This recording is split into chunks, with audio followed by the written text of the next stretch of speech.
ආයිබෝන් හොඳයි අපි පුතාලා මේ මුදල් සහ මූල්‍ය ආයතන කියන පාඩම් ඒකකයට අදාළව මුදල් කියන කොටස අවසන් කරන්න වීඩියෝ කීපයක්ම සාකච්ඡා කළා.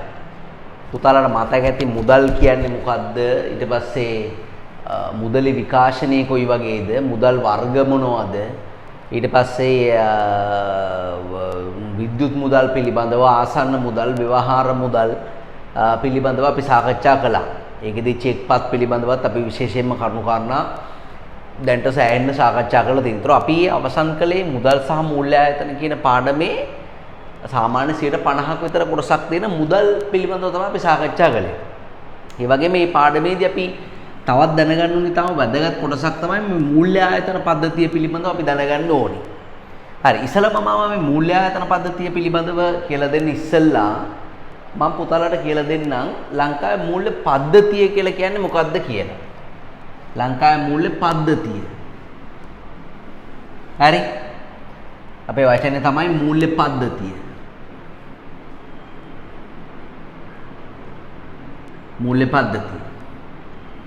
දරුවනේ පද්ධතිය කියන එකෙන් අදහස් වෙන්නේ මොකද්ද? පද්ධතිය කියන එකෙන් අදහස් වෙන්නේ පද්ධතිය කියන්නේ එකිනෙකට සම්බන්ධිත දේවල් ගොඩක එකතුවක්.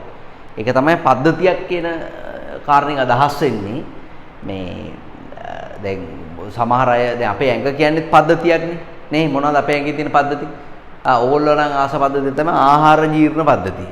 සමහර අය ප්‍රජනන පද්ධතියට කැමතියි. සමහරු ආහාර ජීර්ණ පද්ධතියට වඩා ප්‍රජනන පද්ධතියට කැමති අය ඉන්නවා. හරිද? ඊට පස්සේ තව ස්නායු පද්ධතිය, රුධිර සංසරණ පද්ධතිය, ඒ වගේ පද්ධති ගොඩකින් මේ ශරීරය කියන එක හැදිලා තියෙන්නේ. හදිස්සිය හරි ওই පද්ධති ගොඩෙන් එකක් හරි බිඳ වැටුනොත් මොකද වෙන්නේ? මුළු සමස්ත පද්ධතියම කඩාගෙන යනවා. දැන් ඔයා හිතන අපේ රුධිර සංසරණ පද්ධතිය අක්‍රිය වෙනවා කියලා තඬු. ඉවරයිනේ. කාටද කියයිස ප්‍රජනන පද්ධතිය නම් අක්‍රිය වුණාට ප්‍රශ්නයක් නැහැ නේ. ප්‍රජනන පද්ධතිය අක්‍රිය වුණාට ප්‍රශ්නයක් නැහැ. එච්චරම නමුත් තමන්ගේ පරපුර බෝ කරගන්න බැරි වෙනවා. හරිද? ඒක ඉතින් සමහර අයට නේද? ඒක නැතුව ඉතින් රුධිර සංසරණ පද්ධතිය තිබුණොත් වැඩක් නැහැ. හරි? ඉතින් ඔන්නෝමයි ඒවැ තියෙන தත්ත්වය. ඒ පද්ධතියක් කියලා කියන්නේ උපපද්ධති ගණනාවක් එකතුවක්. දැන් මූල්‍ය පද්ධතිය නේ ඔයාට අවබෝධයක් ඇති. මූල්‍ය පද්ධතිය දැන් මූල්‍ය පද්ධතිය කියන්නේ ශරීරේ නම් ඒක ඇතුලේ තියෙන උපපද්ධති වගේ තව ගොඩාරියක් මේකේ තියෙනවා. මේ සමස්ත මූල්‍ය පද්ධතිය රඳාපවතින්නේ එම උපපද්ධති වල සාර්ථකභාවයේ මත. දැන් එකක් තමයි මූල්‍ය බලධාරීන් ඉන්නවා. හරි? මූල්‍ය බලධාරීන් ඉන්නවා. right? ඒ වගේම මූල්‍ය ආයතන තියෙනවා. මූල්‍ය ආයතන තියෙනවා. ඒ වගේම මූල්‍ය උපකරණ තියෙනවා. මූල්‍ය උපකරණ තියෙනවා. හරි? ඒ වගේම මූල්‍ය වෙළඳපළ තියෙනවා. මූල්‍ය වෙළඳපළ තියෙනවා. ඒ වගේම මූල්‍ය යටිතල පහසුකම් තියෙනවා. මූල්‍ය යටිතල පහසුකම් තියෙනවා. දැන් ලංකාවේ මූල්‍ය පද්ධතිය කියන එක හැදිලා තියෙන්නේ මෙන්න මේ අනාදී කාරණාවන් මත මූල්‍ය පද්ධතිය කියන එක හැදිලා තියෙන්නේ. දැන් අතරම මේ උසස් පෙළ මේ කොමර්ස් කරන ළමයින්ට අපේ විෂය නිර්දේශයෙන් පුතේ මේ සම්පූර්ණ මූල්‍ය පද්ධතිය පිළිබඳව හොඳ අවබෝධයක් දෙනවා. ඇත්තරම් බැංකුවක වැඩ කරන කෙනෙක්ටවත් චෙක්පත් පිළිබඳව හොඳ අවබෝධයක් ලැබෙන්නේ නැහැ ඕගොල්ලන්ට තරම්. ඒගොල්ලෝ ප්‍රැක්ටිස් එකෙන් තමයි අල්ලගන්නේ. හරි? මූල්‍ය පද්ධතියක් කියන එක පිළිබඳව දැන් අපිට දැන් මේ මූල්‍ය බලධාරීන් පිළිබඳව අපි මේ පාඩමෙන් සාකච්ඡා කරනවා. මූල්‍ය ආයතන පිළිබඳව කතා කරනවා. මූල්‍ය උපකරණ, මූල්‍ය වෙළඳපළ පිළිබඳව මූල්‍ය කළමනාකරණය කියන 13 සැරේ පාඩමේදී සාකච්ඡා කරනවා. මූල්‍ය යටිතල පහසුකම් පිළිබඳව මේ පාඩමෙන් සාකච්ඡා කරනවා. ඒ කියන්නේ මුදල් බැංකු පාඩමේ මුදල් සහ මූල්‍ය ආයතන පාඩම සහ මූල්‍ය කළමනාකරණය කියන පාඩම් දෙක ඉගෙන ගත්තාම ඕගොල්ලන්ට සෑහෙන අවබෝධයක් මූල්‍ය කළමනාකරණය පිළිබඳව ලැබෙනවා. හරි? මූල්‍ය බලධාරීන් කියලා කියන්නේ අපේ ගෙදර ඉන්න බලධාරීන් කවුද? කවුද බලධාරීන්ගේ බලය ලැබිච්ච අය. අනිත් අයව පාලනය කරන්න පුළුවන් අය. ඒකට තමයි බලධාරීන් කියලා කියන්නේ. ඒකයි බලධාරීන් කියලා කියන්නේ. බලය ලැබුණු අය අනිත් අයව පාලනය කරන්න පුළුවන් අය. දැන් අපේ ගෙදර බලධාරීන් වෙන්නේ අම්මයි තාත්තයිනේ. ඒ වගේ මූල්‍ය බලධාරීන් කියලා කියන්නේ ලංකාවේ මූල්‍ය ක්‍රමය හසුරවන්න බලය ලැබිච්ච අය. ඒව තමයි ඒගොල්ලෝ තමයි මූල්‍ය බලධාරීන් කියලා කියන්නේ. එතකොට සාමාන්‍යයෙන් ලංකාවේ මූල්‍ය බලධාරීන් කියලා සලකන්නේ පුතේ එකක් තමයි සොරකුම්පත් හා විනිමය කොමිෂන් සභාව තියෙනවා. ඒ වගේම ශ්‍රී ලංකා මහ බැංකුවේ ඉන්නවා.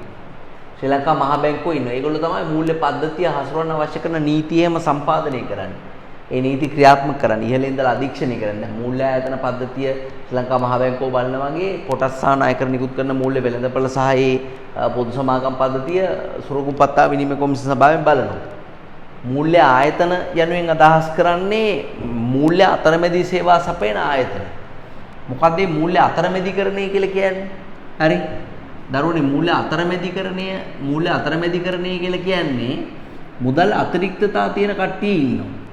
මොකද්ද මුදල් අතිරික්තතාවය කියලා කියන්නේ? මුදල් වැඩි කට්ටිය. එයාලා ආයෝජනයට අවස්ථාව හොයනවා. ඒ කියන්නේ මුදල් වැඩි කට්ටිය ආයෝජනයට අවස්ථාව හොයනවා. ඒ වගේම දරුවනේ මුදල් ඌනතාවයන් තියන අය ඉන්නවා. එයාලා මූල්‍යණය සඳහා මුදල් හොයාගන්න මූල්‍යණය සඳහා අවස්ථාව හොයනවා.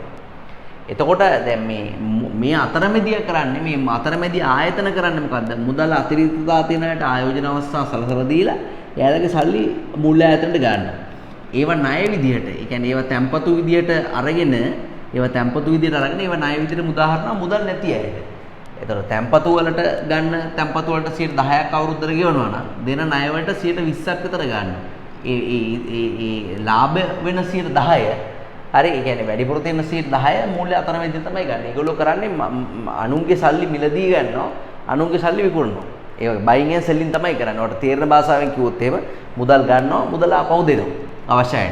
ඉතින් ඔය මූල්‍ය අතරමැදිකරණය කරන පාර්ශව තමයි මූල්‍ය ආයතන කියලා කියන්නේ. ඉතින් මූල්‍ය ආයතන ශ්‍රී ලංකා මහ බැංකුව වර්ග කරනවා එක විදියට. හරි, මූල්‍ය ආයතන ගත්තාම මූල්‍ය ආයතන වර්ග කරනවා පුතා බැංකු අංශයේ තියෙනවා. හරි, බැංකු අංශයට වැටෙනවා, මහ බැංකුව වැටෙනවා, වාණිජ්‍ය බැංකුව වැටෙනවා. ඊට පස්සේ තව ඉතිරි කිරීමේ නැත්නම් අපි කියනවා මේ විශේෂිත බැංකුව වැටෙනවා. විශේෂිත බැංකු කියලා කියන්නේ ලංකාවේ තියෙන ඉතිරි කිරීමේ බැංකු සහ සංවර්ධන බැංකු වල එකතුව. ජාතික ඉතිරි කිරීමේ බැංකුව, ශ්‍රී ලංකා ඉතිරි කිරීමේ බැංකුව, සෙලින්කෝ ඉතිරි කිරීමේ බැංකුව, ඉතිරි කිරීමේ බැංකුව. සංවර්ධන බැංකුවට සනස සංවර්ධන බැංකුව නේද? ඊට පස්සේ මේ ලංකා පුතු සංවර්ධන බැංකුව, ඒවා වෙලා සංවර්ධන රාජ්‍ය උකස් ආයෝජන බැංකුව, ඒවා සංවර්ධන බැංකුව. මේ දෙක එකතුවට තමයි විශේෂිත බැංකු කියලා කියන්නේ. ඒතර බැංකු අංශය කියලා වර්ග වෙනවා. ඊට පස්සේ අනිත් එක තමයි තැන්පතු බාරගත හැකි. බැංකු නෙමෙයි, නමුත් තැන්පතු බාරගත හැකි ආයතන තියෙනවා. තැන්පතු බාර ගන්න පුළුවන් ආයතන. ඒකට වැටෙනවා බලපත්ලාභී මූල්‍ය සමාගම්. ඔය ද ෆිනෑන්ස්, එතකොට ෆිනෑන්ස් කම්පැනි. ඒ වගේම සමූපකාර ග්‍රාමීය බැංකු. සම්පකාර ග්‍රාමීය බැංකු. ඒ වගේම සනස සමිති. සකසුරුවංක මහා ණය ගනුදෙනු පිළිබඳ සම්පකාර සමිති. ඒවා තැන්පතු බාර ගන්න පුළුවන්. හැබැයි බැංකු ගණේලා සලකන්නේ. ඊළඟට තව තියෙනවා ළමයි විශේෂිත මූල්‍ය ආයතන තියෙනවා. විශේෂිත මූල්‍ය ආයතන තියෙනවා. ඒ කියන්නේ තැන්පතු බාර ගන්න බෑ ඒගොල්ලන්ට. හරි, නමුත් ණය දීම ඇතුළු අනිකුත් කාරණා කරන්න පුළුවන්. දැන් උදාහරණයක් විදිහට කල්බදු ආයතන, වණික් බැංකු, ඒ වගේම ව්‍යවසායක ප්‍රාග්ධන සමාගම්, කොටස් තරවකාර ආයතන, කොටස් වෙළඳපොලේ ප්‍රාථමික අලෙවිකරුවන්, ඊට පස්සේ තව කොටස් වෙළඳපොළ අතරමැදියන්, ඒ වගේම ඒකක බාර ඔන්න වගේ දේවල් විශේෂිත මූල්‍ය ආයතන ගණනලා සලකනවා. හරි, බැංකු නෙමේ විශේෂිත මූල්‍ය ආයතන කියලා සලකනවා. දැන් තව විදියට තව ආයතන වර්ගයක් තියෙනවා. ඒව තමයි ගිවිසුම්ගත ඉතුරුම ආයතන කියන්නේ. ගිවිසුම්ගත ඉතුරුම ආයතන. මොකද්ද ගිවිසුම්ගත ඉතුරුමක් කියලා කියන්නේ? ගිවිසුම්ගත ඉතුරුමක් කියලා කියන්නේ නිශ්චිත මුදලක් නිශ්චිත දිනයකදී අනිවාර්යෙන් ඉතුරු කරන්න ඕනේ. ඒ කියන්නේ ඒ වගේ ගිවිසුමකට අපි එළඹිලා තියෙන නිශ්චිත මුදලක් නිශ්චිත දිනයකදී ඉතුරු කරන්න ඕනේ. හොඳම උදාහරණය ජීවිත රක්ෂණය. දැන් මාසේ 20 වෙනිදාට අනිවාර්යයෙන්ම වාරික මුදලක් ගෙවන්න ඕනේ. ඒතර නිශ්චිත මුදලක් නිශ්චිත දිනයකදී ඉතුරු කරන්න තියෙන කම්පැනිස් තමයි කියන්නේ ඉතුරු කරන්න තියෙන ක්‍රම තමයි ගිවිසුම්ගත ඉතුරු කිරීමේ ක්‍රම කියලා කියන්නේ. ඒ වගේම සේවක අර්ථසාධක මුදල, සේවා නියුක්තිකයන්ගේ බාරකාර මුදල, ඒ කියන්නේ සේවකයෙක්ගේ මාසික වැටුපෙන් යම්කිසි මුදලක්. හරි, ඒක මම ඉස්සරහට කියන්නේ යම්කිසි මුදලක් අඩු කරලා ඒක ඒ අදාළ ඒ බලධාරී ආයතනට යවන්න ඕනේ. එතකොට මේ සේවකයා කැමති වුණත් අකමැති වුණත් ඒ මුදලට සේවකයා දායක වෙන්න වෙනවා. ඒතර ඒවට අපි කියනවා ගිවිසුම්ගත ඉදිරි කිරීමේ ආයතන කියලා. ඉතින් ওই විදිහට ශ්‍රී ලංකා මහ බැංකුව ওই විදිහට ලංකාවේ මූල්‍ය ආයතන ටික වර්ග කරනවා. මූල්‍ය ආයතන වර්ගීකරණය කරනවා. මූල්‍ය ආයතන වලින් කරන්නේ මූල්‍ය අතරමැදිකරණය. ඒ කියන්නේ මුදල ඌනතා තියෙන අය සහ අතිරික්තතා තියෙන අයට ඒවා ඒ අවශ්‍යතා ඉටු කරගන්න අවස්ථාව සලසලා දෙන එක තමයි ඒගොල්ලෝ කරන්නේ. එතකොට දැන් මූල්‍ය උපකරණ දැන් මූල්‍ය පද්ධතියේ තියෙන මූල්‍ය උපකරණ කියලා කියන්නේ ඔය සමාජලාට ඔය මුදල් ඌනතා තියෙන අය ඉන්නවනේ. ඔය මුදල් ඌනතා තියෙන අය මුදල් ගන්න විවිධ උපකරණ නිකුත් කරනවා. එක්කෝ පෞද්ගලික අංශය අපි මේ ජනතාව ගැන ඉච්චර සලකන්නේ නැතුව අපි ව්‍යවස්ථාපිත ආයතන ගැන සැලකුවොත් එම් පෞද්ගලික අංශය සහ රජය තමයි පුතේ මුදල් ඌනතාව වලින් පෙළෙන අය. ඊට අමතරව කුටුම්බ අංශය, ඒ කියන්නේ ජනතාව වගේ අය කුටුම්බ අංශය. ඒතර පෞද්ගලික අංශයේ සමාගම් විසින් නිකුත් කරනවා. දැන් ණය මිනිසුන්ගේ ණය ගන්න නිකන් බෑනේ. ඒගොල්ලෝ ණය කර වගේ දේවල් නිකුත් කරනවා. මම ඉස්සරහට කියලා දෙන්න. ණය කර වගේ දේවල් නිකුත් කරනවා. වාණිජ පත්‍රිකා වගේ දේවල් නිකුත් කරනවා. ඒතර ඒවෙන් පොරොන්දු වෙනවා මෙන්න මේ නිශ්චිත මුදලක් නිශ්චිත දිනයකදී අනිවාර්යෙන් මේ පොලියත් එක්ක ආපහු ගෙවනවා කියලා. සමහර වත්කමකුත් අපේට තියලා තමයි මේ පත්‍රිකා නිකුත් කරන්නේ. එතකොට මේ මුදල් වැඩිපුර තියෙන එක්කෙනා බය නැහැ ඒවේ ආයෝජනය කරන්න. මොකද වත්කමක් අපේට තියලා තියෙන්නේ පිළිගන්න සමාගමක් මුදල් ගෙවනවා කියලා පොරොන්දු වෙලා තියෙනවා. ඒක නිසා තමන්ගේ මුදල් මේ පත්‍රිකාවට, ඒ කියන්නේ මේ නිකුත් කරන මූල්‍ය උපකරණයට මේ ලබා දීම කරනවා. නැත්තම් මේ සමහර අය ඉන්න කොටස් නිකුත් කරනවා. ව්‍යාපාරවල කොටස් විකුණනවා. එතකොට මේ ව්‍යාපාර ප්‍රාග්ධනට ඒ මිලදී අරගෙන මේ දායක වෙනවා. රජය ගත්තාම රජයේ භාණ්ඩාගාර බිල්පත් වගේ දේවල්, භාණ්ඩාගාර බැඳුම් කර වගේ දේවල් නිකුත් කරන අවස්ථාවල් තියෙනවා. ඉතින් ඒ වගේ විවිධ මූල්‍ය උපකරණ මුදල් ඌනතා තියෙන අය මූල්‍ය උපකරණ වෙළඳ මේ මූල්‍ය උපකරණ නිකුත් කරනවා. ඊට පස්සේ මූල්‍ය උපකරණ මුදල් අතිරික්තතා තියෙන අය ගන්නවා. ඒවට ආයෝජනය කරනවා. යම් තැනක ගැනුම්කරුවෝ සහ විකුණුම්කරුවෝ මුණ ගැහුණාද ඒකට අපි කියන්නේ වෙළඳපළක් කියලා. නේ? යම් කිසි දෙයකට ගැනුම්කරුවෝ සහ විකුණුම්කරුවෝ මුණ ගැහුණොත් ඒකට අපි කියන්නේ වෙළඳපළක් කියලා. දැන් මෙතන මුදල් ගැනුම්කරුවෝ ඉන්නවා. ඒ කියන්නේ ණය ඉල්ලන අය ඉන්නවා. මුදල් සැපවුම්කරුවෝ ඉන්නවා. ඒ කියන්නේ ණය දෙන අය ඉන්නවා. එතන මේ දෙකොල්ල මුණ ගැහෙන වෙළඳපළට අපි කියනවා පුතේ මොකද්ද? මූල්‍ය වෙළඳපළක් කියලා කියන. මේ මූල්‍ය වෙළඳපළ මූල්‍ය පද්ධතියේ ප්‍රධාන කොටසක්. ඊළඟට මිනිස්සුන්ට මේ මුදල් ආයෝජනය කරන්න, සුරුකුම්පට්ට මිලදී ගන්න, ඒ වගේම ඒවා ගැන විස්තර දැනගන්න තාක්ෂණික පද්ධතීන් ඕනේ. දැන් හරියට අපි බැංකුවක සල්ලි ගන්නකොට ATM මැෂින් එකකින් සල්ලි ගන්න, ඒ කියන්නේ ATM මැෂින් එක ඕනේ වගේ මේ මූල්‍ය වෙළඳපළේ මේ ගණන්දුරු ටික කරන්න විවිධ තාක්ෂණික පද්ධතීන් ඕනේ. ඒ තාක්ෂණික පද්ධතීන් තමයි SWIFT කියලා පද්ධතියක් තියෙනවා. ඒ වගේම SLIPS කියලා පද්ධතියක් තියෙනවා. RTGS තියෙනවා. SS ක්‍රමේ තියෙනවා. CDS ක්‍රමේ තියෙනවා. අර ඒ වගේ එක ATS ක්‍රමය කියලා එකක් තියෙනවා. DEX ක්‍රමය කියලා තව එකක් තියෙනවා. ගොඩාක් ක්‍රම තියෙනවා මේ තාක්ෂණික පද්ධතීන්. මේවෙන් කීපයක් ඕගලන්ට දාලා SWIFT එක, SLIP එක, RTGS, SSDS, SS ඊළඟට CDS වගේ දේවල් මේවා අනිවාර්යෙන් ඔයාලට විභාගයට අදාළ වෙනවා. මේවා පිළිබඳ විස්තර නිබන්ධනයේ අන්තිමට සාකච්ඡා කරනවා. මේ පාඩමේදී මූල්‍ය බලධාරීන් පිළිබඳව, මූල්‍ය ආයතන පිළිබඳව සහ මූල්‍ය අඩතල පහසුකම් පිළිබඳව සාකච්ඡා කරනවා. අපි මූල්‍ය වෙළඳපළ හෝ මූල්‍ය උපකරණ පිළිබඳව මේ පාඩමේ සාකච්ඡා කරන්නේ. ඒව කරන්නේ 13 වසරට දාලා මූල්‍ය කළමනාකරණය කියලා පාඩම් එකක් තියෙනවා. මේ මූල්‍ය කළමනාකරණයේ පාඩම් එකේ තමයි ඒ කොටස් ටික අපි අවසන් කරන්නේ. රයිට්. හොඳයි. එහෙනම් අපි ඒකේ මුල් කොටස් ටික අපි බලලා ඉමු පුතා දැන්.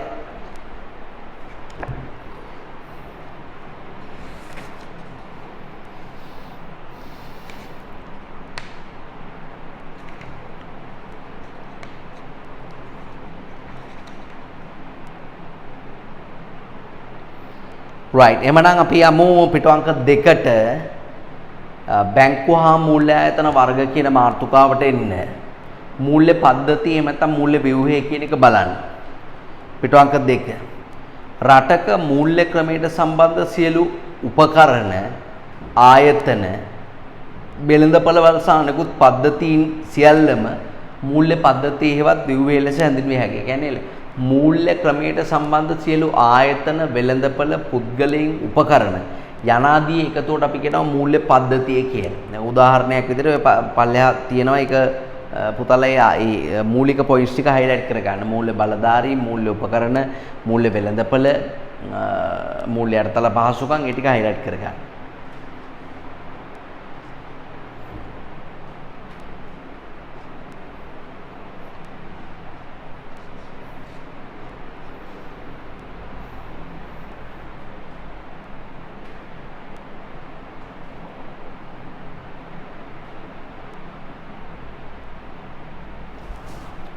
right හරි ශ්‍රී ලංකා මූල්‍ය ආයතන වර්ගීකරණය කියන එකට යමු. ලංකා මූල්‍ය ආයතන වර්ගීකරණය. හරි. ඒතර මං කිව්වේ ලංකා මූල්‍ය ආයතන වර්ග කරනවා බැංකු අංශය, තැන්පතු බාරගත හැකි ආයතන, ගිවිසුම්ගත ඉතුරුම් ආයතන සහ විශේෂිත මූල්‍ය ආයතන කියන කෑලි 4කට තමයි ලංකා මූල්‍ය ආයතන ටික වර්ග වෙන්නේ. මූල්‍ය ආයතන 4යි ලංකාවේ තියෙන වර්ග. හරි බැංකු අංශය, තැන්පතු බාරගත හැකි ආයතන, ගිවිසුම්ගත තුරුම ආයතන සහ විශේෂිත මූල්‍ය ආයතන. ඉස්සලා මේ හෙඩින්ග්ස් හතර highlight කරගන්න. බැංකු තැන්පතු බාර ගන්න මූල්‍ය ආයතන, විශේෂිත මූල්‍ය ආයතන, ගිවිසුම්ගත තුරුම ආයතන.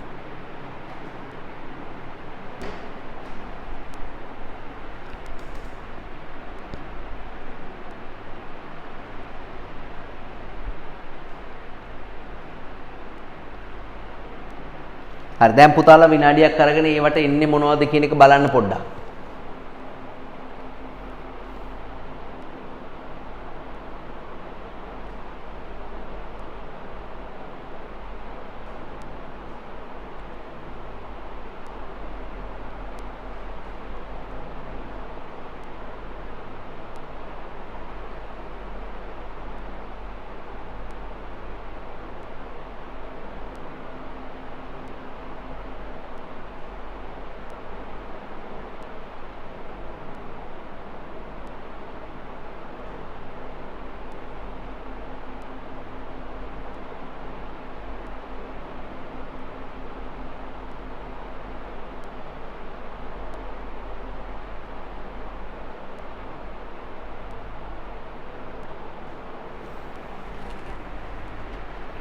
බැංකු අංශය highlight කරගන්න ශ්‍රී ලංකා මහා බැංකුව, වාණිජ බැංකු සහ විශේෂිත බැංකු කියන ඒවා. තැන්පතු බාර ගන්න පුළුවන් ආයතන තමයි මූල්‍ය සමාගම්, සනස බැංකු, සම්පකාරගාමීය බැංකු. විශේෂිත මූල්‍ය ආයතන වලට කල්බදු ආයතන, ඒකක බාර, කොටස් වෙළඳපොළ ඔය හැම එකක් ගැනම මම කියලා දෙනවා. ඔය හැම එකක් ගැනම කියලා දෙනවා. නිකන් දරට highlight කරගන්න. කොටස් වෙළඳපොළේ ප්‍රාථමික නැත්නම් රාජ්‍ය ස්වරූප පත්‍ර පිළිබඳ ප්‍රාථමික වෙළඳුන්, ඒ වගේම වෙළඳපළ අතරමැදියන්, කොටස් තරවකරුවන්, ව්‍යවසායක ප්‍රාග්ධන සමාගම් මේවා highlight කරගන්න. ගිවිසුම්ගත තුරුම ආයතන වලට highlight කරගන්න රක්ෂණ ආයතන. රක්ෂණ ආයතන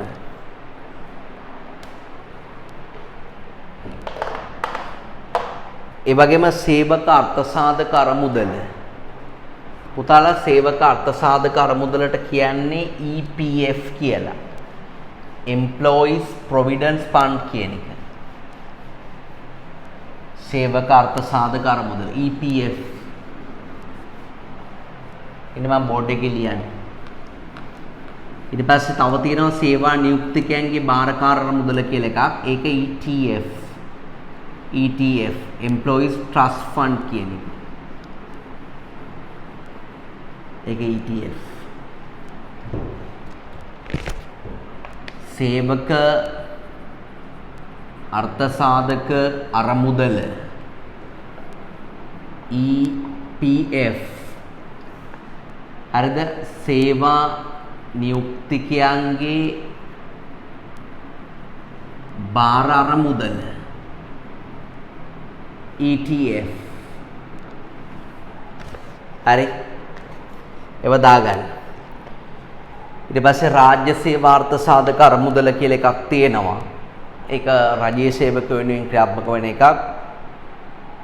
ඒ කියන්නේ රජයේ සාමාන්‍ය සේවක සාධක අරමුදල කියන එක රජයේ සේවක වෙනුවෙන් ක්‍රියාත්මක වෙන එකක් නෙමෙයි. රාජ්‍ය සේවා අර්ථ සාධක අරමුදල රජයේ වෘත්තීය සමිතිය විසින් සාකච්ඡා කරලා රජයත් එක්ක කතා කරලා දාගත්ත එකක්.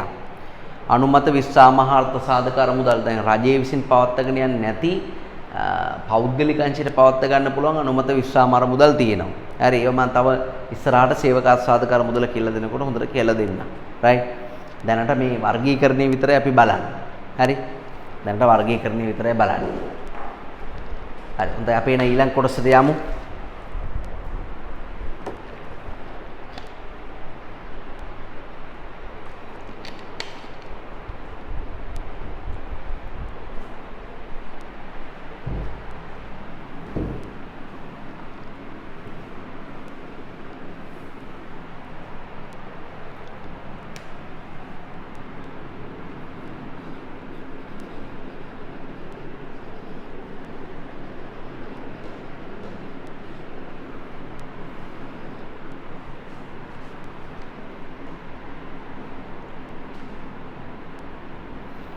හරි අපි එහෙනම් සාකච්ඡා කරමු ලංකාවේ මූල්‍ය පද්ධතියින් ප්‍රධාන බලධාරී ආයතනය වෙන ශ්‍රී ලංකා මහා බැංකුව පිළිබඳව යම් කරුණු කාරණා ඔබ විසින් විභාගෙදී දැනගත යුතු කාරණා. ඔබ දැනගන්න ඕන පුතේ ශ්‍රී ලංකා මහා බැංකුව පිහිට වූ වර්ෂය පිළිබඳව. ඒ වගේ මේකේ ඉන්න ප්‍රථම අධිපතිවරයා පිළිබඳව අනිවාර්ය විභාගෙදී අහලා තියෙනවා. ඒ වගේම මේ මහා බැංකුවේ පරමාර්ථ නැත්නම් මහා බැංකුවේ මූලික අරමුණු පිළිබඳව විභාගෙදී අහනවා. ඒ වගේම මහා බැංකුවේ ප්‍රධාන කාර්යයන් මොනවද? ඒ වගේම නියෝජිත කාර්යයන් මොනවද? නියෝජිත කාර්යයන් මොනවද? මෙන්න මේ කරුණු කාරණාවන් පිළිබඳව පුතාලා අනිවාර්යෙන් දැනගන්න ඕනේ. දැන් අපිට 1948 තමයි නිදහස හම්බුනේ. ඊට ඉස්සෙල්ලා ලංකාවේ තිබුණේ ව්‍යවහාර මුදල් මණ්ඩලය කියලා වෙනම කමිටුවක්. ඒ කමිටුවෙන් තමයි ලංකාවේ මූල්‍යකමේ හැසිරෙන්නේ. දැන් 48 අපි නිදහස ඉල්ලුවට පස්සේ දියව් අපිට දියව් කියලා ඒගොල්ලෝ අපිට නිදහස දුන්නා. ඒක නිකන් වඳුරන්ට කාර්යයක් හම්බුණා වගේ වැඩක් කියලා තමයි මට නම් සලකන්නේ. හරි. දැන් කවුරු හරි වාහනේ ඉලවනවා බලන් ඉඳලා වඳුරෝ ටිකක් මොකද කරන්නේ වාහනේ ඉල්ලනවා. හරිද? අපටත් ඕන කියලා. එතකොට මේ වාහනේ ඉලවන එකාට ඒක එපා වෙලා වඳුරන්ගේ කෑ ගහilla එපා වෙලා ඒක දීලා දානවා. මොන කරදරයක්ද මේ කියලා. හැබැයි වාහනේ ඉල්ලන වඳුරු එකෙක්වත් වාහනේ පදින්න දන්නේ. හරි අපේ රටේ නිදහසත් අන්න ඒ වගේ දෙයක් තමයි. අපි නිදහස ඉල්ලනවා දීපන් කියලා සුද්දන්ගෙන් ඉල්ලනවා අපිට නිදහස ලැබුණා. හරි? ඒක නිකන් වාහනේ වගේ. නමුත් ඒක අතට ගත්ත වඳුරෝ ටික හරි විශේෂයෙන් පාර්ලිමේන්තුවේ ඉන්න කට්ටිය ඒ වාහනේ එලවන්න දන්නේ. ඉතින් ඒ එලවන්න දන්නේ නැති මිනිස්සු ටිකකට වාහනයක් හම්බුණා මොකද වෙන්නේ? මේ වාහනේ දි รา පත් වෙනවා එක තැන දෙබිලා. අන්න ඒ වගේ දෙයක් තමයි මේ රටට වෙලා තියෙන්නේ. හරි? ඒ වගේ නම් අපි ඉතින් වැඩි විස්තර කතා කරලා වැඩක් නැහැ. 1948 දී අපි නිදහස ලැබුවට පස්සේ ඒ නිදහස ලැබුණා. එතකොට ඒකම ව්‍යවහාර මුදල් මණ්ඩලය කියන්නේ කැන්සල් වුණා. ඊට පස්සේ අපිට අපේ මූල්‍ය පද්ධතිය හසුරව ගන්න ක්‍රමයක් නැති නිසා ඒවකට ඊට රාජ්‍යයන් සහ ඒ නිලධාරීන් විසින් එංගලන්තේ කරපු ඉල්ලීමක් මත ජෝන් එක්ස්ටර් කියන පුද්ගලයාගේ ප්‍රමුඛතාවය යුක්ත කමිටුවක් කියන්නේ කණ්ඩායමක් ලංකාවට ඇවිල්ලා ශ්‍රී ලංකා මහා බැංකුව කියන එක 1949 අංක 58 දරන මුදල් නීති සංග්‍රහය යටතේ ලංකාවේ පිහිටෙව්වා. ඒ පිහිටුවේ 1950 අගෝස්තු 28 වෙනිදා. මේ තමයි පනත 1950 අගෝස්තු 28 වෙනිදා තමයි ඒක ඒ ආකාරයට පිහිටෙව්වේ. හරි? අගෝස්තු 28 වෙනිදා. එතකොට දරුවනේ මේ පිහිටවපු මුදල් මණ්ඩලයේ තීරණ ගන්න මුදල් මණ්ඩලය සම්බන්ධ කියන්නේ මේ පිහිටවපු ශ්‍රී ලංකා මහා බැංකුවේ තීරණ ගන්න තියෙනවා මුදල් මණ්ඩලය කියලා එකක්. හරි මේ මුදල් මණ්ඩලය කියන එක සමාජිකයෝ 5 දෙනෙක්ගෙන් සමන්විත වෙනවා. සමාජිකයෝ 5 දෙනෙක්ගේ මුදල් මණ්ඩලයේ ඉන්නේ. ඒගොල්ලෝ තමයි ඒක තීරණ ගන්න. කවුද ඒ සමාජිකයෝ 5 දෙනාට අයිති වෙන්නේ? ඒකේ සභාපති ඉන්නේ මහා බැංකුව අධිපති. දැන් ලංකාවේ පළවෙනි මහා බැංකුව අධිපති ජෝන් එක්ස්ටර්. එංගලන්තෙන් ආපු විශේෂ කමිටුවේ ලොක්කා ජෝන් එක්ස්ටර්. ප්‍රථම දේශීය අධිපති එන්.යු. ජයවර්ධන. ඉතින් ඒවා කාලීන තොරතුරු එන්.යු. ජයවර්ධන. එන්.යු. ජයවර්ධන කියන්නේ මහින්ද ජයවර්ධනගේ නෑදෑයෙක් කියම නෙමෙයි. මහා බැංකුව අධිපති ඉන්නවා මේකේ සභාපති විදියට මේ කමිටුවේ. ඊට අමතරව මුදල් අමාත්‍යාංශයේ ලේකම්. මුදල් හා ක්‍රම සම්පාදන කියලා තියෙනවා. මුදල් අමාත්‍යාංශයේ ලේකම්වරයා ඉන්නවා. හරි ඒතර සමාජික දෙන්නයි. ඒ වගේම මහා බැංකුව අධිපතිවරයා විසින් පත් කරන ලද නියෝජිතයින් 3 දෙනෙක් ඉන්නවා. එයාට කැමති විදියට පත් කරපු නියෝජිතයින් 3 දෙනෙක් ඉන්නවා. හරි? ඔක්කොම කීයද? 5 දෙනා. මෙන්න මේ 5 දෙනා තමයි මහා බැංකුවේ කියන්නේ ලංකා මූල්‍ය පද්ධතිය හැසිරීම පිළිබඳව ඉතා වැදගත් තීරණ ගන්න. දැන් පුතාලා දන්නවා එහෙනම් මහා බැංකුව පිහිට වූ වර්ෂය 1950. අධිපතිවරයා කවුද? ජෝන් එක්ස්ටර් තමයි ප්‍රථම අධිපතිවරයා. ජෝන් එක්ස්ටර්. ශ්‍රී ලාංකීය අධිපතිවරයා එන්.යු. ජයවර්ධන. දැන් ඉන්නේ ගැන එච්චර වැදගත් නැහැ ඒගොල්ලෝ. වැදගත් නැහැ කියන්නේ ඒගොල්ලෝ කෑලෙන් කාට මාරු වෙන හින්දා පොඩ්ඩක් අවුල් වෙනවා වැඩි. විභාගයට යන්න හින්දා පොඩ්ඩක් යන්න දවස් දෙකකට කලින් පොඩ්ඩක් වෙබ් එක බලලා දැන් ඉන්න අධිපතිවරයා බලන්න. හරි? ඊට අමතරව අපි කතා කරමු ශ්‍රී ලංකා මහා බැංකුවේ ප්‍රධාන අරමුණු දෙක පිළිබඳව සාකච්ඡා කරමු ළමයි. හරි? ශ්‍රී ලංකා මහා බැංකුවේ ප්‍රධාන අරමුණු දෙක පිළිබඳව අපි සාකච්ඡා කරමු. ලංකාවේ මහා බැංකුව පවත්වාගෙන යන්නේ ප්‍රධාන අරමුණු දෙකක් පෙරදරි කරගෙන. එකක් තමයි ආර්ථිකය හා මිල ස්ථායීතාවය. ආර්ථිකය හා මිල ස්ථායීතාවය. අනිත් එක තමයි දරුවනේ මූල්‍ය ක්‍රමයේ ස්ථායීතාවය. හරි? එකක් තමයි ආර්ථික හා මිල ස්ථායීතාවය, අනිත් එක තමයි මූල්‍ය ක්‍රමයේ ස්ථායීතාවය. මොකද්ද මේ දෙකේ තියෙන වෙනස? ආර්ථිකය හා මිල ස්ථායීතාවයත් මූල්‍ය ක්‍රමයේ ස්ථායීතාවයත් අතර තියෙන වෙනස මොකද්ද? වෙනස මෙන්න මෙච්චරයි. හරි? දැන් ආර්ථිකය හා මිල ස්ථායීතාවය කියන එකෙන් අදහස් වෙන්නේ මොකද්ද? ආර්ථිකය හා මිල ස්ථායීතාවය කියන එකෙන් අදහස් වෙන්නේ පුතාලා උද්දමනය කියන එක, රටක උද්දමනය කියන එක ප්‍රශස්ත මට්ටමක පවත්වාගෙන, ප්‍රශස්ත මට්ටමක. මොකද්ද පුතාලා උද්දමනය කියලා කියන්නේ? දැන් අපි රජය සහ ව්‍යාපාර කියන පාඩම් එකකින් උද්දමනය පිළිබඳව ඕනතරම් කතා කළා. උද්දමනය කියන්නේ මොකද්ද? උද්දමනය ඇති වෙන්නේ කොහොමද? ඒක නැති කරන්නේ කොහොමද? යනාදී කාරණා හොඳට මම පැහැදිලි කළා රජය සහ ව්‍යාපාර පාඩමේදී. උද්දමනය කියලා කියන්නේ රටක භාණ්ඩ හා සේවා මිල මට්ටම වැඩි වෙනවා නම්, රටක භාණ්ඩ හා සේවා මිල මට්ටම අඛණ්ඩව වැඩි වෙනවා නම් ඒකට අපි කියනවා උද්දමනය කියලා. ඒකේ අනිත් පැත්ත තමයි අවදමනය කියලා කියන්නේ රටක භාණ්ඩ හා සේවා මිල මට්ටම පහළ යනවා නම් ඒකට කියනවා අවදමනය කියලා. මේ උද්දමනය කියන එක නරක නෑ.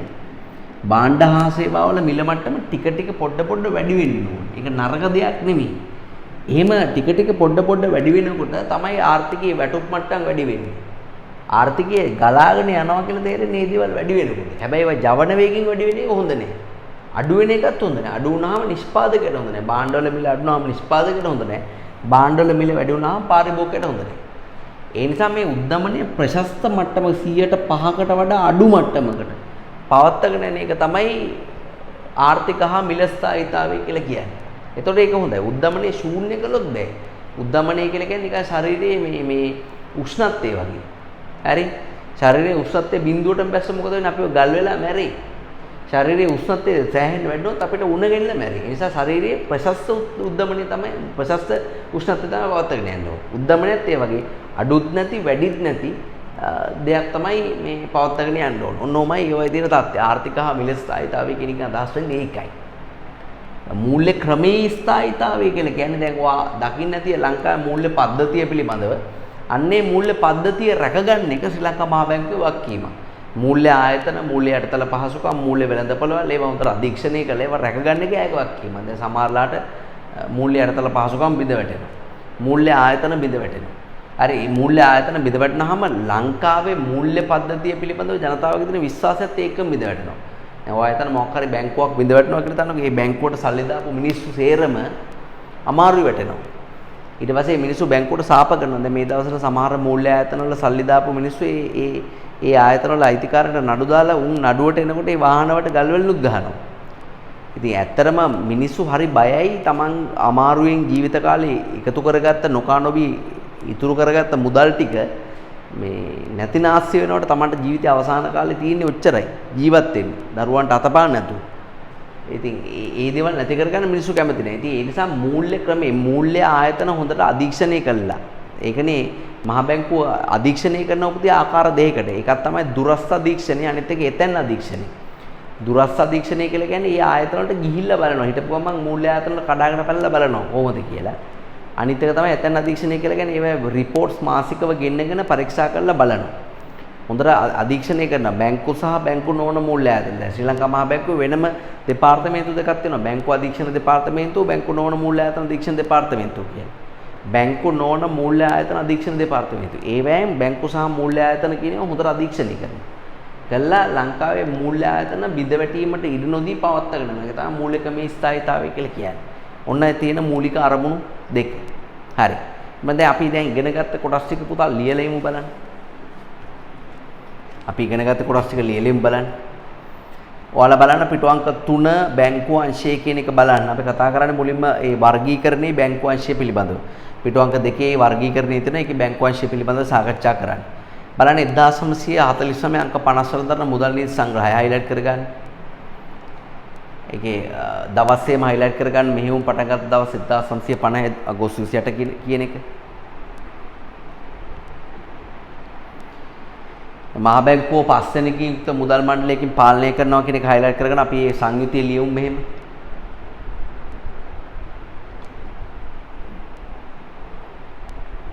ලියන්න පළවෙනි එක මහා බැංකුව අධිපතිවරයා.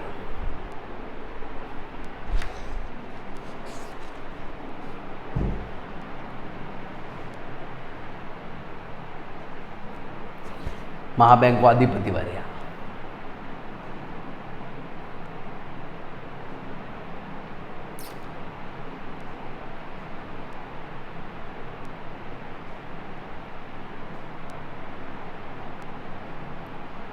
මුදල් අමාත්‍යාංශයේ ලේකම්වරයා.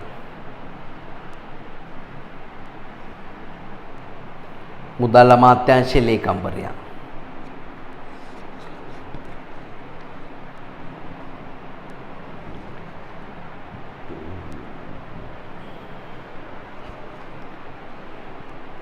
මුදල් අමාත්‍යාංශයේ ලේකම්වරයා. ඊට පස්සේ මහා බැංකුව අධිපතිවරයා විසින් මහා බැංකුව අධිපතිවරයා විසින්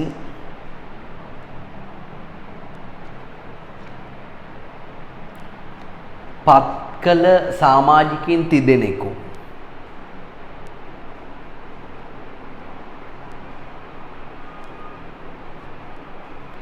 මහා බැංකුව අධිපතිවරයා විසින් පත් කළ සමාජිකයින් තිදෙනෙකු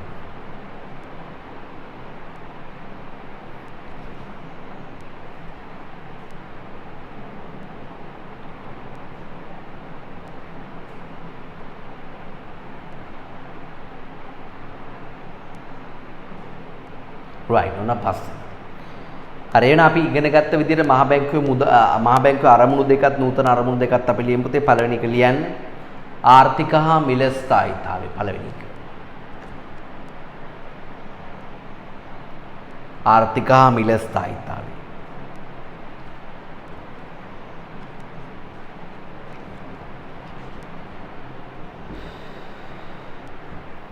ඒ වගේම මූල්‍ය ක්‍රමයේ ස්ථායීතාවය.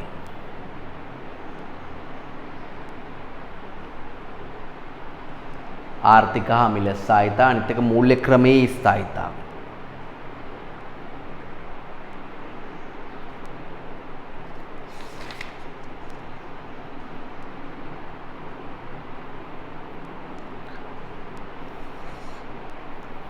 හරි පුතාලා මිල ස්ථායීතාවය සහ මූල්‍ය ක්‍රමයේ ස්ථායීතාවය කියන එක හොඳට බලලා highlight කරගමු.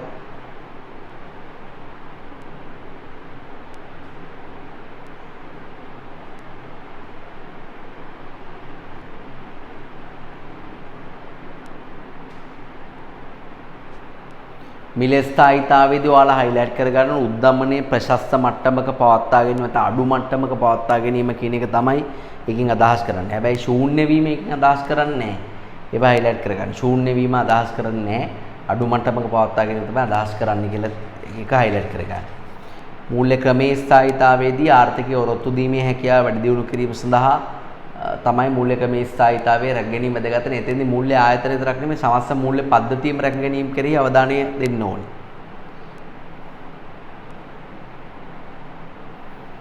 ඒකෙත් highlight කරගන්න බැංකු සහ අනෙකුත් මූල්‍ය ආයතන බුන්නත් නොවි අඛණ්ඩව පවත්වා ගැනීමට අවශ්‍ය නොබල මහා බැංකුව විසින් සපයා ගැනීම. හරි එතන කෙටි ප්‍රශ්න දෙකක් තියෙනවා. කෙටි ප්‍රශ්න දෙක කරන්න.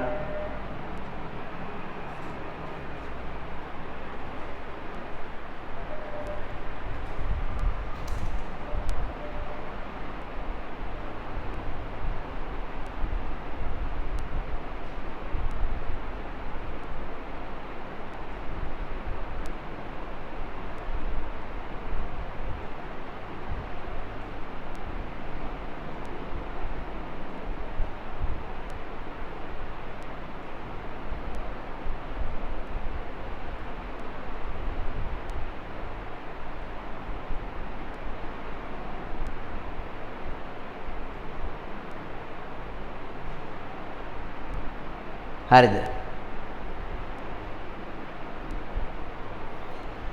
හරි. එමනම් උත්තර බලමු අපි ශ්‍රී ලංකා මහා බැංකුවේ ප්‍රධාන අරමුණකි මොකද්ද? ආර්ථික හා මූල්‍ය ස්ථායීතාවය පවත්වා ගැනීම. ඒ වගේම ශ්‍රී ලංකා මහා බැංකුව පිහිටවපු වර්ෂය මොකද්ද කියලා අහනවා. මම ලිව්වේ බෝඩ් එකේ 52ද මන්ද? 1950 නේ 1950. 1950 අගෝස්තු 28. 1950 තමයි ශ්‍රී ලංකා මහා බැංකුව පිහිටවපු වර්ෂය වෙන්නේ.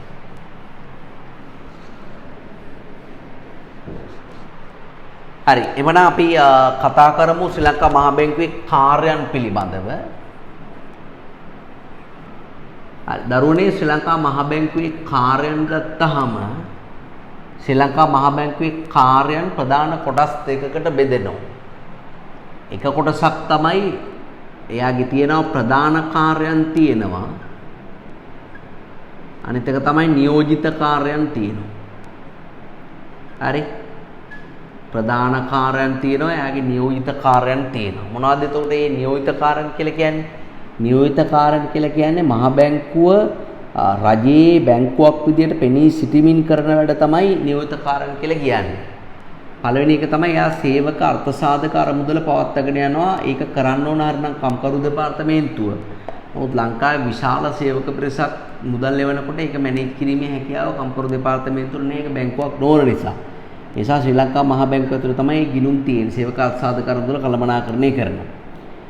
ඒක නියෝජිත කාර්යයක්. ඒ වගේම ලංකාවේ විදේශ විනිමය කළමනාකරණය කිරීම කරනවා. මොකද ඒ කියන්නේ විනිමය පාලනය සහ විනිමය අනුපාතයේ ස්ථාවර පවත්වා ගන්න අවශ්‍ය කරන ක්‍රියාමාර්ග ටික රජයේ වෙනුවෙන් ශ්‍රී ලංකා මහ බැංකුව අනිවාර්යයෙන්ම ගන්නවා.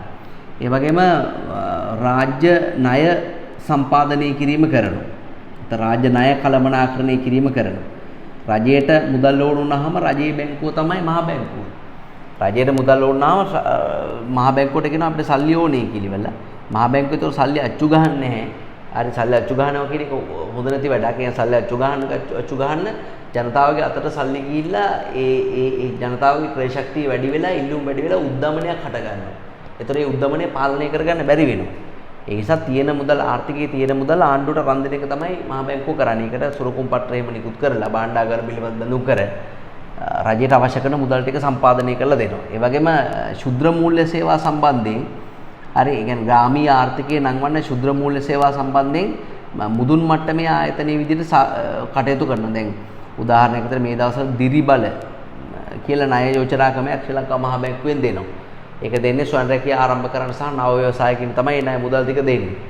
ඊට අමතරව පෞද්ගලික කොවිඩ් දවස්වල ඒ අසාර්ථක වෙච්ච ව්‍යාපාරي යලි නගා සිටවන්න ලක්ෂ 10ක ණය මුදලක් ලබා දුන්නා. ඒ ණය මුදල ලබා දුන්නේ මාස 6ක 7ක මේ ග්‍රේස් පීරියඩ් එකක් එක කියන්නේ ගෙවන්න නැති කාලයක් විරාම කාලයක් එක තාම අඩු පොලියට 4%කට වගේ තමයි මේ මුදල් ටික මිනිසුන්ට ලැබුණේ.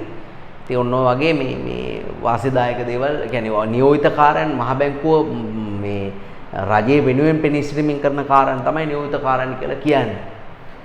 අමතරව දැන් ප්‍රධාන කාර්යයන් කියලා ගත්තාම ප්‍රධාන කාර්යයන් තමයි එකක් තමයි ව්‍යවහාර මුදල් නිකුත් කිරීම කරනවා.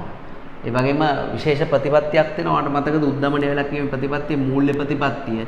ඒ වගේම විදේශ විනිමය ප්‍රතිපත්තිය වගේ දේවල් ක්‍රියාත්මක කරනවා. බැංකු සහ මූල්‍ය ආයතන අධීක්ෂණය කරනවා. ඒවට බලපත්‍ර දෙනවා. ඒව තමයි ප්‍රධාන කාර්යයන් විදිහට සලකන්න පුළුවන් වෙන්නේ. රයිට්. අපි ලියමු ප්‍රධාන කාර්යයන් ටිකක්. ශ්‍රී ලංකා මහ බැංකුවේ ප්‍රධාන කාර්යයන් මෙහෙම ලියන්න.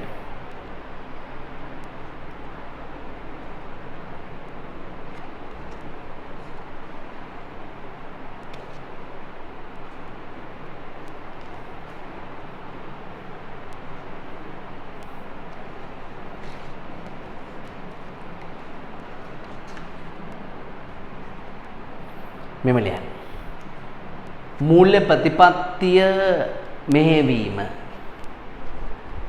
මූල්‍ය ප්‍රතිපත්තිය මෙහෙවීම.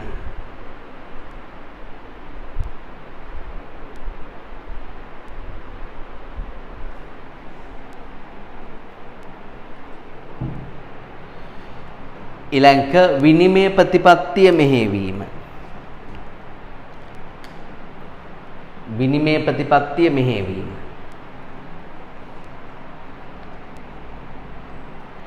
මූල්‍ය ප්‍රතිපත්තිය මෙහෙවීම. විනිමය ප්‍රතිපත්තිය මෙහෙවීම.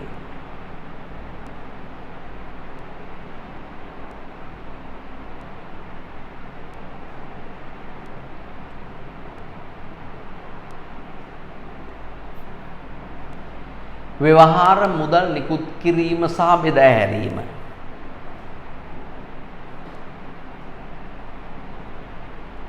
ව්‍යවහාර මුදල් නිකුත් කිරීම සහ බෙදා හැරීම.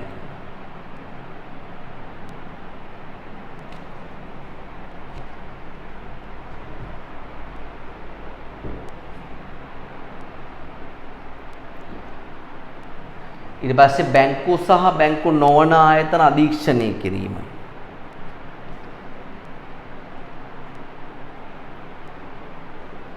බැංකු සහ බැංකු නොවන ආයතන අධීක්ෂණය කිරීම.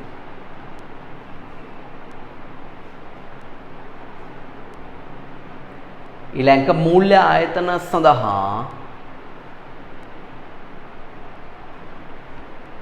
බලපත්‍ර ලබා දීම.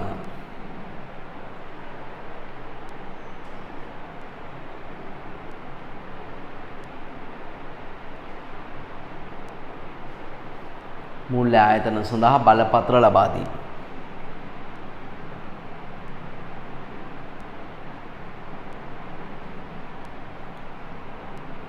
ඊළඟ රජයේ ආර්ථික උපදේශක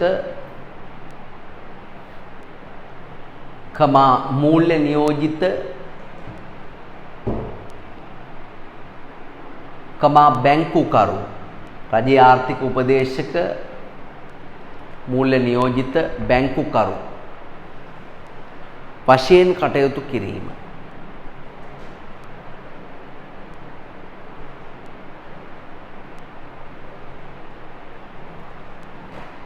ඊට පස්සේ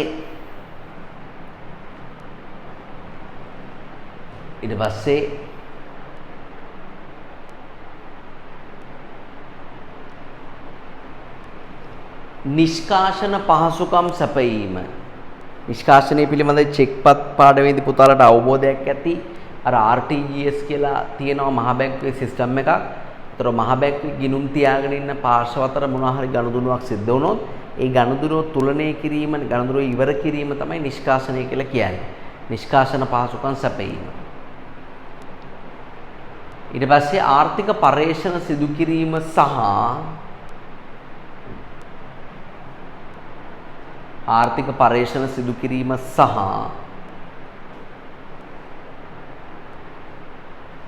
ප්‍රකාශන ආර්ථික පර්යේෂණ සිදු කිරීම සහ ප්‍රකාශන ඉදිරිපත් කිරීම. ඒ කියන්නේ මහ බැංකු වාර්තාවෙන් ප්‍රකාශන ඉදිරිපත් කිරීම.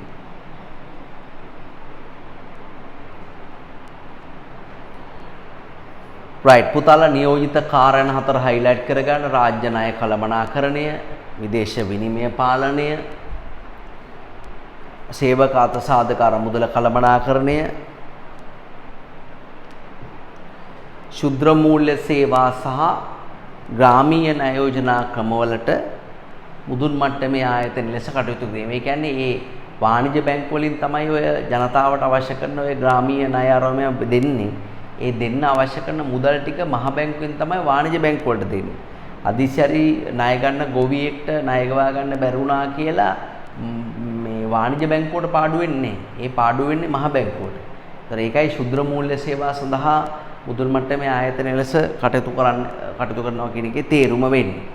හරි. ශ්‍රී ලංකා මහ බැංකුවට දැන් ඕගොල්ලන්ට ඉස්කෝලේදී යාළුවෝ එක එක නම් කියනවා නේද? දැන් ගයාන් නම් ගයියා කියලා කියනවා. වසන්ත නම් වස්ස කියලා කියනවා. එක එක තියෙනවනේ. කසුන් නම් කස්සා කියලා කියනවා. නේ ඒ වගේ එක එක නම් තියෙනවා. ඒ වගේ විරුදාවලි තියෙනවා. දැන් ඒ වගේ ශ්‍රී ලංකා මහ බැංකුවට විරුදාවලි දෙකක් තියෙනවා. එකක් තමයි බැංකුකරුවන්ගේ බැංකුව, අනිත් එක තමයි රජයේ බැංකුව. දැන් මගෙන් ඇහුවොත් කවුරු හරි මොකද්ද ඔයාගේ බැංකුව කියලා මම කියන්නේ ඒකට අදාළ පිළිතුරක් දෙන්න. ඒ කියන්නේ මගෙන් අහනවා කවුරු හරි සර්ගේ බැංකුව මොකද්ද කියලා. එතකොට මට ණය දෙන්න. හරි. මට ණය මුදල් ලබා දෙන්න, ඒ වගේම මගේ අතිරික්ත මුදල් තැන්පතු විදියට බාර ගන්න ආයතනය තමයි මගේ බැංකුව වෙන්නේ. වාණිජ්‍ය බැංකු 20 ගාණක් තිබ්බට මගේ මුදල් බාර ගන්න මට ණය දෙන්න වෙන බැංකුවක් සදී පැහැදී නැහැ. කවුරු හරි එක බැංකුවක් එක තමයි මම ගනුදෙනු කරන්නේ. අන්න ඒක තමයි මගේ බැංකුව කියලා කියන්නේ. ඉතින් ඇත්තටම වාණිජ්‍ය බැංකුවල බැංකුව කවුද?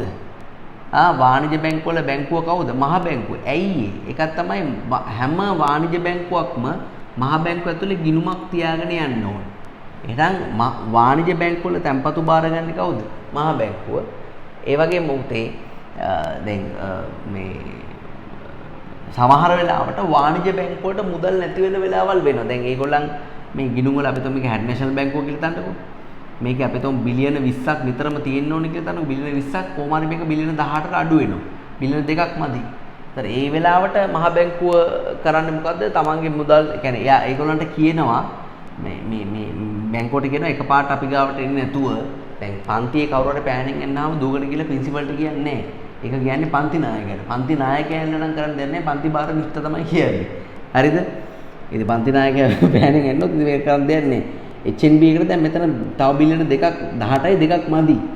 ඉස්සලම මහ බැංකුව කියනවා ඕගොල්ලන්ගේ යාළුවන්ගෙන් මේක හොයාගන්න කියලා. දැන් අපි તો BOC එකෙන් එයා ඉල්ල ගන්නවා මිලියන 1ක් ඉල්ල ගන්නවා. BOC එකෙන් මිලියන 1ක් ඉල්ල ගන්නවා. ණයට ඉල්ල ගන්නවා. හරි මේවට අපි කියනවා ඒක්ෂණ ණය කියලා. එක බැංකුවක් තව බැංකුවකින් එහෙම ණයක් ඉල්ල ගන්නවා නම් ඒවට කියනවා ශනික ණය නැත්නම් ඒක්ෂණ ණය කියලා. ඒවා දවස් දෙකක් ඇතුළත පියවන්න ඕනේ. අප නැතුව තමයි දෙන්නේ. ඉතින් තව බිලියනයක් ඒත් අඩුයිනේ. එයාට හොයාගන්න බෑ ඒ බිලියනේ. අනිත් බැංකුව දෙන්න කැමති නේ. අන්න ඒක හම්බුනේ නැත්නම් මේ බැංකුව කඩාගෙන වැටෙනවා. මේ බැංකුවට එදිනදා ලැබෙන චෙක් වලට ගෙවන්න සල්ලි නැතිනවා මේ account එකේ. ඒතකොට බැංකුව කඩාගෙන වැටෙනවා. ඒක වළක්ව ගන්න අවශ්‍ය කරන බිලියන 1 මුදල ශ්‍රී ලංකා මහ බැංකුව දානවා. අන්න ඒකට අපි කියනවා පුතේ අවසාන ණය දෙන්න කියලා. අවසාන ණය දෙන්නා ලෙස කටයුතු කරනවා. අවසාන ණය දෙන්නා ලෙස කටයුතු කරනවා. හරි ඉතින් ඒ නිසා වාණිජ බැංකුවල ගිණුම් බාර ගැනීමත් අවසාන ණය දෙන්නා ලෙස කටයුතු කිරීමත් ඒ වගේම බැංකු තුලනා ආයතනය. බැංකු තුලනා ආයතනයක් කියලා කියන්නේ සමහර වෙලාවට එක බැංකුවක් තව බැංකුවකට ණය වෙන අවස්ථාවල් තියෙනවා. චෙක්පත් ගනුදෙනුවලද HNB එක BOC එකට ණය වෙනවා. ඒතර ඒ ණයවිල්ල ශ්‍රී ලංකා මහ බැංකුව තුළ තියෙන මේ පියවීමේ ගිණුම් හරහා පියවන්න මහ බැංකුවට පුළුවන්. අන්න ඒක නිසා තමයි බැංකු තුලනා ආයතනයක් ලෙස කටයුතු කරනවා කියලා කියන්නේ. ඊට අමතරව ළමයි බැංකුව මහ බැංකුව වගේම රජයේ මහ බැංකුවට රජයේ බැංකුව කියලා කියනවා. හරි අර ඕගොල්ලන්ට නම් කියනවා වගේ මේ බැංකුව කියලාත් මහ බැංකුවට කියනවා රජයේ බැංකුව කියලාත් මහ බැංකුවට කියනවා. ඇයි මේ කාරණා දෙකකින්ද රජයට අවශ්‍ය කරන ණය මුදල් භාණ්ඩාගාර බිල්පත් භාණ්ඩාගාර බැඳුම් කර නිකුත් කිරීම තුළින් මුදා හරිනවා. ඒ වගේම රජයේ තැන්පතු තියාගෙන ඉන්න ප්‍රධාන ගිණුම තමයි ඒකාබද්ධ අරමුදල. ඒක තියෙන්නේ ශ්‍රී ලංකා මහ බැංකුව ඇතුළේ. ඒ අනුව රජයේ බැංකුව මහ බැංකුව, ඒ වගේම බැංකුවල බැංකුව මහ බැංකුව. රයිට්. අපි ලියමු එහෙනම් මේම ලියමු. රයිට්. පස්වෙනි එකට යන්න මහ බැංකුව බැංකුකරුවන්ගේ බැංකුව ලෙස හඳුන්වා දීමට හේතු. බැංකුකරුවන්ගේ බැංකුව. ඒක පළවෙනි එක ලියන්න. අවසාන ණය දෙන්නා ලෙස ක්‍රියාත්මක වීම නිසා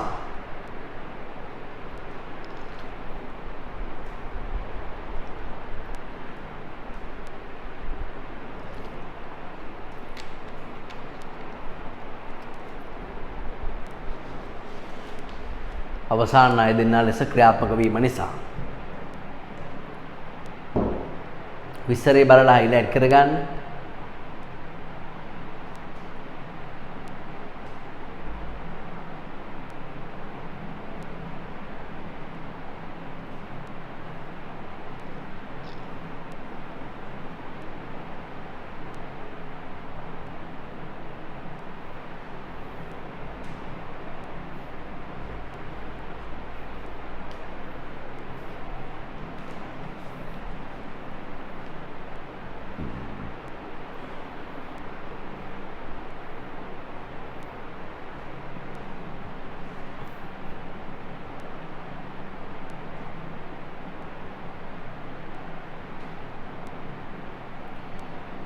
හරි. ඒකේ අංක 2 ලියමු. ඔය අර ඒක්ෂණ ණය කියන වචනේම highlight කරගන්න නැත්නම් අංක 2 ලියමු. බැංකුවල තැන්පතු පවත්වා ගන්නා නිසා බැංකුවල තැන්පතු පවත්වා ගන්නා නිසා බැංකුවල තැන්පතු පවත්වා ගන්නා නිසා බලන්න සෑම වාණිජ බැංකුවක් මහ බැංකුවේ ජංගම ගිණුමක් පවත්වා ගැනීමටත් අවම තැන්පතුවක් එහි රඳවා ගැනීමටත් නීතිමය අවශ්‍යතාවයක් තියෙනවා. රයිට්. ඊළඟ බැංකු තුලනා ආයතනයක් ලෙස කටයුතු කරන නිසා ඒ කියන්නේ බැංකු අතර චෙක්පත් ගනුදෙනුවලදී ඇති වෙන ණයගැති නැහිමි සම්බන්ධයක්. ඒ ණයගැති නැහිමි සම්බන්ධය අවසාන වටිනාකම ලංකා ක්ලියර් සමාගමෙන් කියනවා මහ බැංකුවට. ඔයාලට මතකද? ඒ ලංකා ක්ලියර් සමාගමෙන් ඒ කියන්නේ නිෂ්කාසනාගාරයෙන් මහ බැංකුවට ගියාම මහ බැංකුව අර එක් බැංකු නමින් තියෙන ගිණුම් තියෙන්නේ. ඒ ණය ගැතියගේ ගිණුමට හර කළා නැහිමියක් ගිණුමට මක් කරනවාද? ඒ මුදල බැර කරනවා. ඒ තමයි බැංකු තුලනා ආයතනයක් ලෙස කටයුතු කරනවා කියලා කියන්නේ. බැංකු තුලනා ආයතනයක් ලෙස කටයුතු කිරීම. හරි ඊට පස්සේ එකේ තියෙනවා මහා බැංකුව රජයේ බැංකුව ලෙස හඳුන්වා දීමට හේතු මොනවද කියලා අහනවා. මහා බැංකුව රජයේ බැංකුව ලෙස හඳුන්වා දෙන්න හේතු. ඒකේ පළවෙනි එක ලියන්න රජයට අවශ්‍ය ණය සැපයීම නිසා පළවෙනි එක. රජයට අවශ්‍ය ණය සැපයීම නිසා.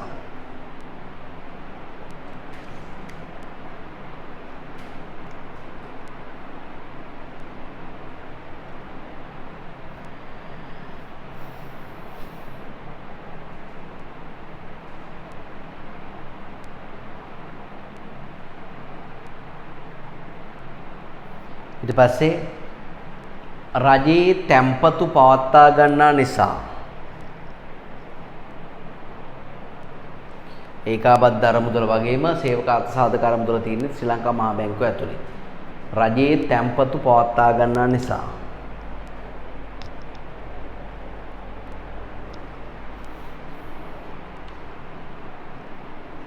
රජයේ තැන්පතු පවත්වා ගන්නා නිසා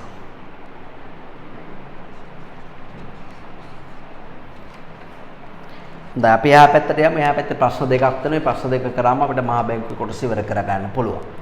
ක්වෙස්චන් එකේ අහන්නේ මොකද්ද පුතේ? මහා බැංකුව සහ වාණිජ බැංකුව අතර වෙනස්කම් මොනවද කියලා අහන්නේ. රයිට්. අපි දෙපැත්තට දාලා ලියමු. මැද්දෙන් ඉරක් ගහලා කොටස් දෙකකට වෙන් කර ගන්න.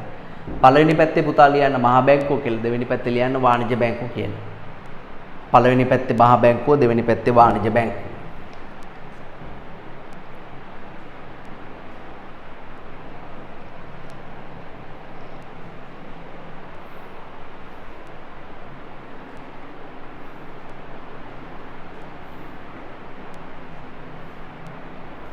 හොඳයි මහා බැංකුව පැත්තේ ලියන්න මෙහෙම. එක් බැංකුවක් පමණක් දක්නට ලැබේ. අපේ රටේ තියෙන එක බැංකුවයි. මහා බැංකුව එකයි ඉතින් තියෙන්නේ. එක් බැංකුවක් පමණක් දක්නට ලැබේ. අනිත් පැත්තේ විශාල සංඛ්‍යාවක්. විශාල සංඛ්‍යාවක්. මහා බැංකුවේ පැත්තේ ස්වාධීන මූල්‍ය ආයතනයක. ඒ කියන්නේ ඒක පාලනය කරන්න වෙන කවුරුත් නැහැ. ඒක විසින්මයි ඒක පාලනය කරගන්නේ. ස්වාධීන මූල්‍ය ආයතනයක. අනිත් පැත්තේ මහා බැංකුව වෙතින් පාලනය වෙයි. මහා බැංකුව වෙතින් පාලනය වෙයි. මහා බැංකුව රජයේ බැංකුවකි. රජයේ ආයතනය. රජයේ බැංකුවකි.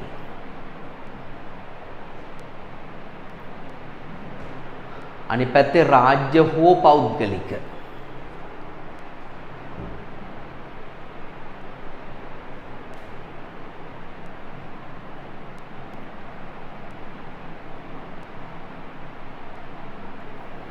රාජ්‍ය හෝ පෞද්ගලික.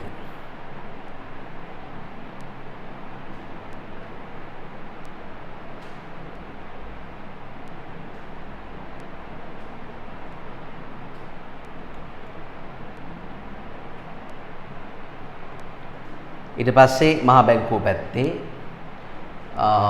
ජනතාවගේ තැන්පතු බාර නොගනී.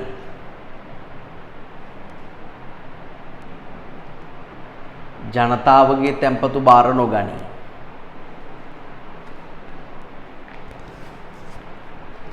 රයිට් අනිත් පැත්තේ ජනතාවගේ තැන්පතු බාර ගනී.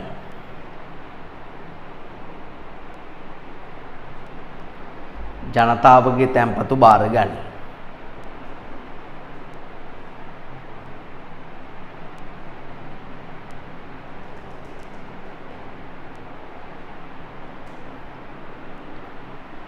ජනතාවගේ තැන්පතු බාර ගනී. මහා බැංකුවේ ආර්ථික හා මිල ස්ථායීතාවයත් ආර්ථික හා මිල ස්ථායීතාවයත්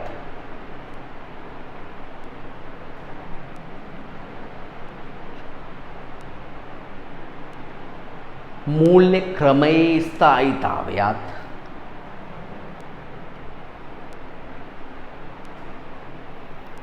ආර්ථික හා මිල ස්ථායීතාවයත් මූල්‍ය ක්‍රමයේ ස්ථායීතාවයත්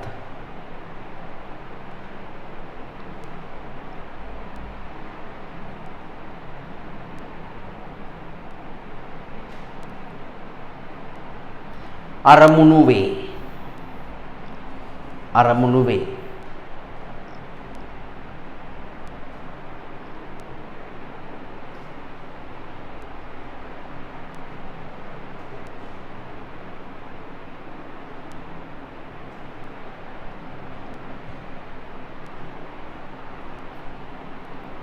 අරමුණු වේ.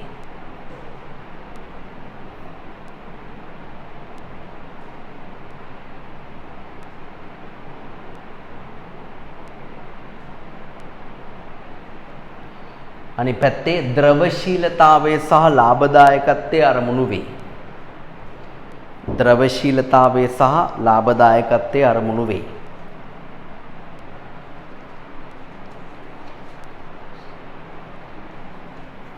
right. ඒකම අපි මහ බැංකුවේ කොටස් ඉවර කරමු. ශ්‍රී ලංකා මහ බැංකුවේ මෑත කාලීන ප්‍රවණතා කියන කොටසට යමු. මෑත කාලීන ප්‍රවණතා. දැන් ඉස්සර නම් මහ බැංකුවේ එක බ්‍රාන්ච් එකයි තිබ්බේ. දැන් නම් බ්‍රාන්චස් කීපයක්ම තියෙනවා. මීගමුවේ, මාතර, ඒ වගේ බ්‍රාන්චස් කීපයක්ම තියෙනවා. ඊළඟ අනිත් එක තමයි පුතා මහ බැංකුවේ ඉස්සර අරමුණු 4ක් තිබ්බයි. ඒ අරමුණු 4 දැන් 2ක් වෙලා තියෙනවා. ඉස්සර මුදල් මණ්ඩලයේ සමාජිකයෝ 3යි දැන් ඉන්නව 5ක්. හරි දැන් නවීන තොරතුරු තාක්ෂණික පද්ධතීන් භාවිත කරනවා. මොකද මහ බැංකුවට කොටසස්වාදී එකපාරක් බෝම්බයක් ගැහුවානේ. ඒකෙදි ඩේටා ගොඩක් විනාශ වුණා. ඒක නිසා දැන් වෙනම දත්තක බඩාවක් පවත්වාගෙන යනවා. මෙහෙම ලියන්න. මහ බැංකුවේ ශාඛා පිහිටුවීම පළවෙනි නව ප්‍රවණතාවය. මහ බැංකුවේ ශාඛා පිහිටුවීම.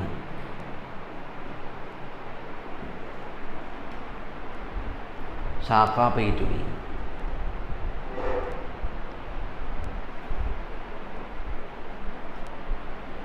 ඊළඟ එක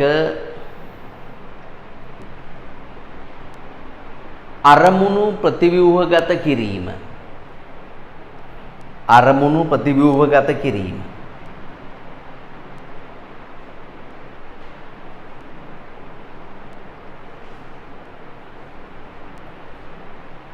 ඊළඟ නවීන තොරතුරු තාක්ෂණික පද්ධතීන් භාවිත කිරීම. නවීන තොරතුරු තාක්ෂණික පද්ධතීන් භාවිත කිරීම.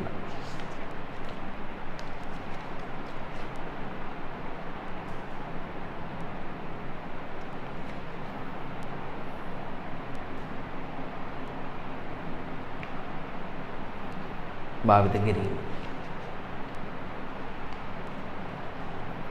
ඊට පස්සේ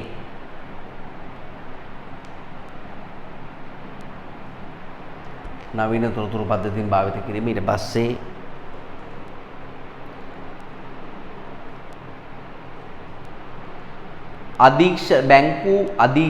බැංකු හා බැංකු නොවන මූල්‍ය ආයතන නැත්නම් මූල්‍ය ආයතන අධීක්ෂණ කටයුතු පුළුල් කිරීම. මූල්‍ය ආයතන අධීක්ෂණ කටයුතු පුළුල් කිරීම.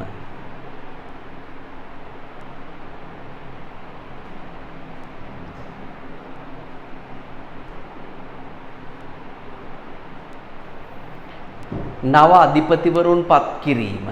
අපෝ කාලෙන් කාලෙට නේද සමහර අවුරුදු දෙකෙන් දෙකට වගේ වෙනස් වෙනවා. නව අධිපතිවරුන් පත් කිරීම.